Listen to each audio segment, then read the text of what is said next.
Want to speak real English from your first lesson? Sign up for your free lifetime account at EnglishClass101.com. Hi everybody, my name is Alicia. Today I'm going to talk about how to use the semicolon. A semicolon is a punctuation mark that we use a lot in English writing. So let's take a look at two ways that we can use the semicolon. Okay. The first way I want to talk about is to use the semicolon as a way to separate two parts of a compound sentence. If you watched the video we did about how to use commas, you might remember what a compound sentence is. But just to remind you, or if you haven't seen the video, a compound sentence is a single sentence, one sentence, that is made of two complete ideas. So there are two ideas together in one sentence. So a compound sentence could be two individual sentences, but they are linked together maybe by a coordinating conjunction or, as we'll see, by a semicolon. So we can use semicolons to separate the two parts of a compound sentence, but we don't need to use a word like and, but, or, for, so, those words. We don't need to use those. So let's look at an example here. Okay, my first example is, we think you would be a great fit for our team, semicolon. You have a lot of experience and can work at a fast pace. So here there are two complete ideas. Idea one, we think you would be a great fit for our team, is one idea. Idea two, you have a lot of experience and can work at a fast pace. So there are two ideas here in this sentence. We've separated the ideas with a semicolon here. Let's look at one more. He really likes her, semicolon. She's smart and funny. He really likes her is one idea. He really likes her. Idea two, she's smart and funny. There are two ideas here. We connect them with a semicolon.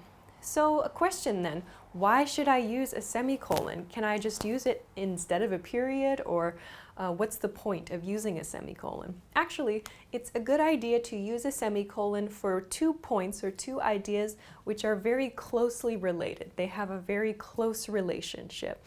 So if you're just giving maybe extra information, or you just want to explain sort of an additional point, maybe it's okay just to use a comma and a coordinating conjunction, and, but, or, for, so, yet.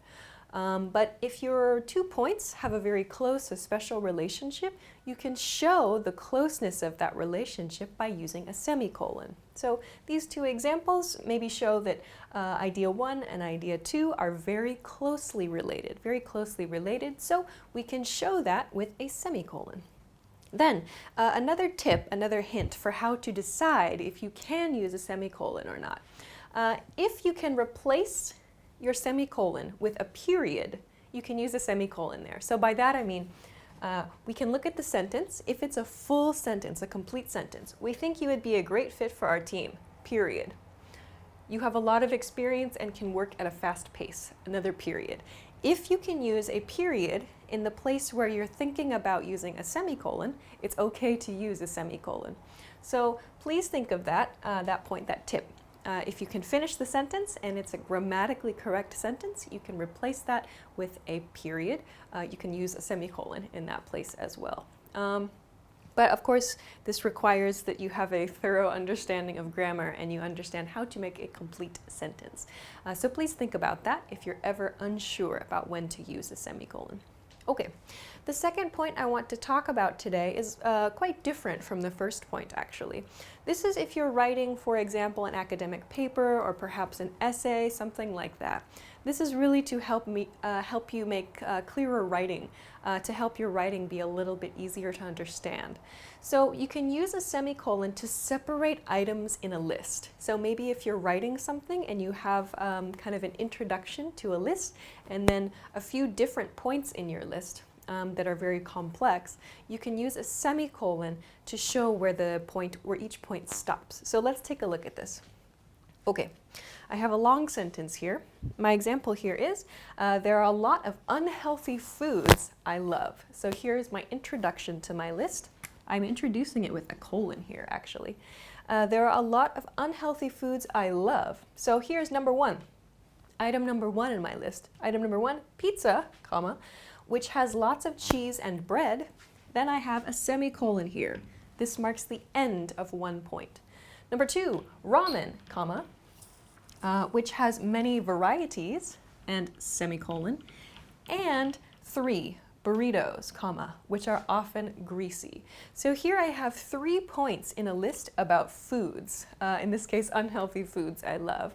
But because I have a comma after each point, I'm introducing some extra information about each point, which I talked about in the comma video we did. It may be unclear to a person reading this. If I use commas after each point, it might seem a little unclear to the person reading. So by using a semicolon here instead of a comma, it makes it clearer to the reader that this point has finished. I'm done talking about this point. So this is one thing to keep in mind if you're introducing long lists of information, several points in one sentence, as in this case. You can use a semicolon instead of a comma to help your reader to understand a little bit better. Okay, so these are just 2 ways that you can use semicolons. You might also see people using semicolons with words like however, for example, but that might be something I talk about in another video. For now, you can consider these, and also if you haven't, you should check out the comma punctuation video. This might have some relating points or relating concepts that you can check out. So take a look at that, and I hope that this was useful for you too. If you have any questions or comments though, please make sure to let us know in the comment section below this video.